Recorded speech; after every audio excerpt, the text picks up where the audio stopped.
Hallo und herzlich willkommen zu einer neuen, ganz besonderen Folge von Deutsch einfach gemacht.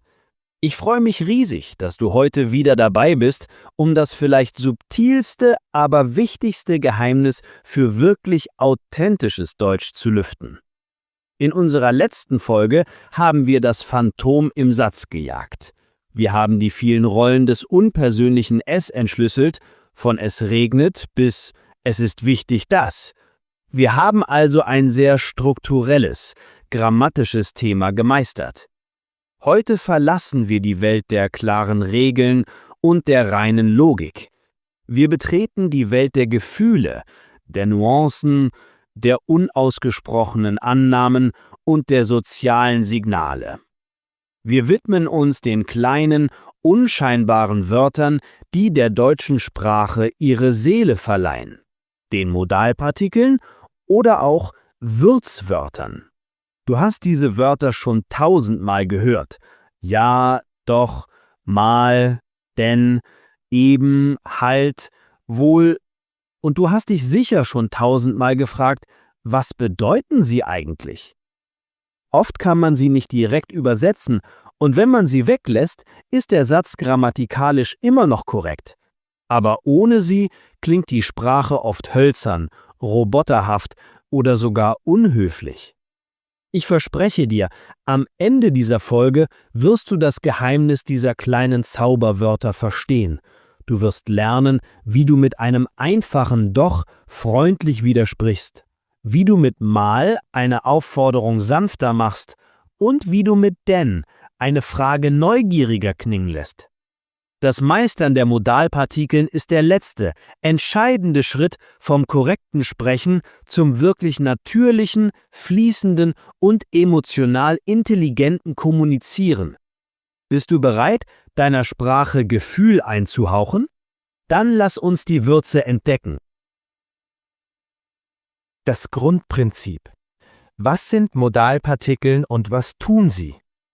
Bevor wir uns die einzelnen Partikeln ansehen, müssen wir das große Ganze verstehen.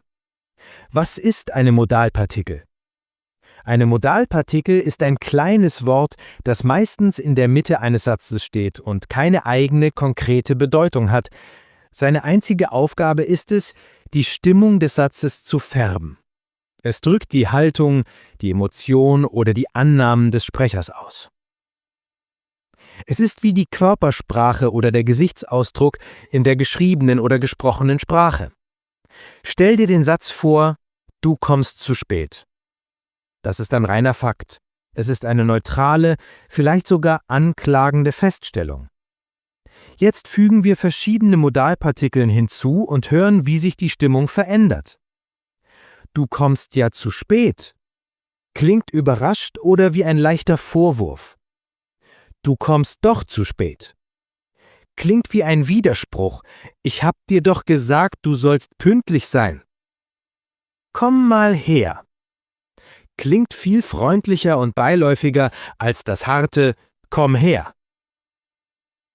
Die wichtigsten Eigenschaften von Modalpartikeln sind: Erstens, sie sind optional. Der Satz bleibt grammatikalisch korrekt, wenn man sie weglässt.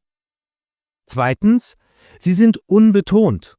Sie werden im Satzfluss schnell und ohne Betonung gesprochen. Drittens, sie stehen meistens in der Satzmitte, oft direkt nach dem Verb und dem Subjekt. Viertens, sie kommen fast nur in der gesprochenen Sprache vor. In formellen schriftlichen Texten wirst du sie kaum finden.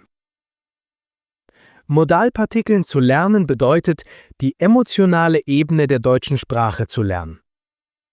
Lass uns jetzt die wichtigsten Würzwörter und ihre Geschmacksrichtungen kennenlernen. Der Verstärker und die Überraschung. Ja und doch. Beginnen wir mit zwei der häufigsten und stärksten Partikeln. Ja und doch. Erstens ja. Die Partikel des gemeinsamen Wissens oder der Überraschung. Das kleine Wort Ja, nicht zu verwechseln mit der Antwort Ja auf eine Anfrage, hat zwei Hauptfunktionen als Partikel. Funktion A, das wissen wir doch beide. Ja wird benutzt, um auf einen Fakt hinzuweisen, von dem der Sprecher annimmt, dass der Zuhörer ihn bereits kennt. Es schafft eine gemeinsame Basis. Wir müssen uns beeilen, der Zug fährt ja in 10 Minuten. Die versteckte Botschaft: Wie du ja weißt, fährt der Zug in 10 Minuten. Pass auf, der Teller ist heiß. Ich habe ja gesagt, er kommt frisch aus dem Ofen. Ein leichter Vorwurf. Ich habe dich gewarnt und du weißt das. Funktion B. Die Überraschung. Ja kann auch echte Überraschung über eine neue Information ausdrücken. Wow, das ist ja toll. Viel stärker als nur, das ist toll. Du sprichst ja fließend Deutsch. Ich bin wirklich überrascht und beeindruckt. Zweitens, doch, die Partikel des Widerspruchs und der Ermutigung. Doch, nicht zu verwechseln mit der Antwort doch auf eine negative Frage, ist eine unglaublich vielseitige Partikel. Sie hat auch mehrere Funktionen. Funktion A, der sanfte Widerspruch, doch wird benutzt, um einer vorherigen Aussage sanft zu widersprechen oder eine andere Perspektive aufzuzeigen. Person A: Es ist zu kalt, um spazieren zu gehen. Person B: Ach was, die Sonne scheint doch. Widerspruch: Du siehst die Realität falsch, schau doch, die Sonne scheint. Ich hab dir doch gesagt, dass du den Schlüssel mitnehmen sollst. Ein vorwurfsvoller Widerspruch zur Handlung des anderen. Funktion B: Die Ermutigung oder Beschwichtigung. In Aufforderungen oder beruhigenden Sätzen hat doch eine sehr freundliche, ermutigende Wirkung. Komm doch mit uns. Viel einladender als nur komm mit. Hab doch keine Angst, es ist alles in Ordnung. Beruhigend. Probier doch mal den Kuchen. Eine freundliche Aufforderung. Ja und doch sind mächtige Werkzeuge, um deine Beziehung zum Gesprächspartner und zum Thema zu signalisieren. Der Weichzeichner und der Neugiermacher. Mal und denn. Kommen wir zu 2 Partikeln, die Bitten und Fragen viel freundlicher und natürlicher klingen lassen. Erstens, mal, der Weichzeichner für Bitten und Aufforderungen. Mal, eine Kurzform von einmal, ist vielleicht die wichtigste Partikel für höfliche Alltagsbitten. Sie nimmt einer Aufforderung die Härte und lässt sie beiläufiger, kürzer und freundlicher klingen. Imperativ ohne Mal: Gib mir das Salz. Klingt wie ein Befehl. Imperativ mit Mal: Gib mir mal das Salz. Klingt wie eine beiläufige Bitte unter Freunden. Frage ohne Mal: Kannst du mir helfen? Eine neutrale Frage. Frage mit Mal: Kannst du mir mal helfen? Klingt nach einer kleineren, schnelleren Bitte. Schau mal. Hör mal zu. Wenn du jemanden um etwas bitten willst, ist Mal dein bester Freund, um nicht fordernd zu klingen. Zweitens, denn, der Neugiermacher für Fragen. Die Partikel denn wird ausschließlich in Fragen verwendet. Sie hat keine grammatische Funktion, aber sie färbt die Frage emotional. Sie signalisiert echtes, freundliches Interesse und Neugier. Eine Frage mit denn ist selten ein Verhör, sondern meistens der Beginn eines echten Gesprächs. Frage ohne denn: Wie heißen Sie? Sehr direkt, fast wie bei einer Behörde.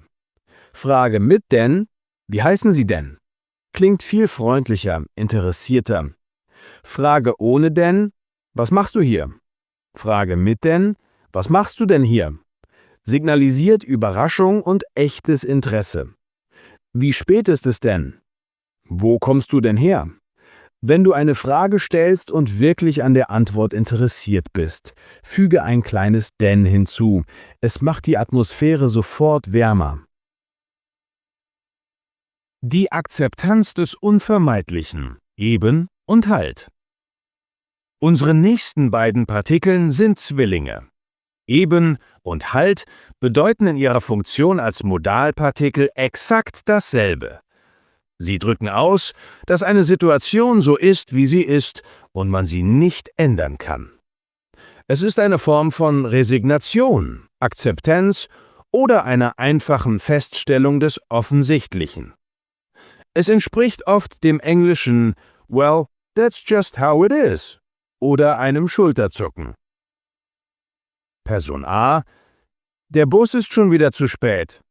Person B: Tja, das ist ebenso bei der Bahn. Bedeutung: Das ist normal. Wir können es nicht ändern, wir müssen es akzeptieren. Wenn du nicht lernst, bekommst du eine schlechte Note. So ist das halt. Das ist die logische, unvermeidliche Konsequenz. Ich habe meinen Schlüssel vergessen. Dann müssen wir eben warten. Das ist die einzige, unvermeidliche Option, die wir jetzt haben. Eben und halt werden oft benutzt, um eine Diskussion zu beenden oder eine einfache, unumstößliche Tatsache zu unterstreichen. Halt ist dabei tendenziell etwas umgangssprachlicher als eben. Die Vermutung. Wohl. Unsere letzte Partikel für heute ist wohl. Wohl ist die Partikel der Vermutung, der Unsicherheit. Wenn du wohl in einem Satz benutzt, signalisierst du, dass du dir nicht zu 100% sicher bist, was du sagst. Es ist eine Annahme oder eine Schlussfolgerung. Wo ist Peter? Er ist wohl krank. Ich bin nicht sicher, aber ich vermute es, weil er nicht da ist. Das Telefon klingelt. Das wird wohl meine Mutter sein. Ich erwarte ihren Anruf, also vermute ich es. Du bist wohl müde, was? Ich sehe, dass du gähnst und schließe daraus, dass du müde bist. Wohl ist ein sehr nützliches Werkzeug, um Aussagen abzuschwächen und klarzumachen, dass es sich um eine Vermutung und nicht um einen Fakt handelt. Und damit haben wir den Gewürzschrank der deutschen Sprache geöffnet. Du siehst, Partikel sind keine überflüssigen Füllwörter. Sie sind die emotionalen Wegweiser, die deiner Sprache Leben, Persönlichkeit und soziale Intelligenz verleihen. Sie sind der feine Pinselstrich, der ein gutes Bild in ein Meisterwerk verwandelt. Lass uns die wichtigsten Geschmacksrichtungen noch einmal zusammenfassen. 1. Ja für gemeinsames Wissen oder Überraschung. 2. Doch für Widerspruch oder freundliche Ermutigung. 3. Mal als Weichzeichner für Bitten. 4. Denn für neugierige, freundliche Fragen. 5. Eben, halt für die Akzeptanz des Unvermeidlichen. 6. Wohl für Vermutungen. Mein Tipp der Woche ist, zum Partikeldetektiv zu werden. Nimm dir vor, bei der nächsten deutschen Serie, die du schaust, oder beim nächsten Gespräch, dem du zuhörst, nur auf diese kleinen Wörter zu achten. Ignoriere den Rest. Versuche einfach nur, jedes Ja, Doch, Mal oder Denn herauszuhören. Und frage dich bei jedem Fund, welche Emotion, welche Stimmung transportiert dieses Wort gerade? Ist es Überraschung, ein Widerspruch, eine freundliche Bitte? Diese Übung des fokussierten Hörens ist der absolut schnellste Weg, um ein intuitives Gefühl für die Seele der deutschen Sprache zu entwickeln. Vielen Dank, dass du heute wieder dabei warst. Wenn diese Folge dir geholfen hat, die emotionale Ebene des Deutschen besser zu verstehen, freue ich mich riesig über deine Unterstützung. In der nächsten Folge kehren wir zur Wortbildung zurück und schauen uns einen unglaublich produktiven Prozess an. Es geht um die Substantivierung, auch Nominalisierung genannt. Wir werden lernen, wie man aus Verben und Adjektiven ganz einfach Substantive macht, wie aus Lernen das Lernen wird und aus Schön die Schönheit. Bis zum nächsten Mal bei Deutsch einfach gemacht. Tschüss und alles Gute.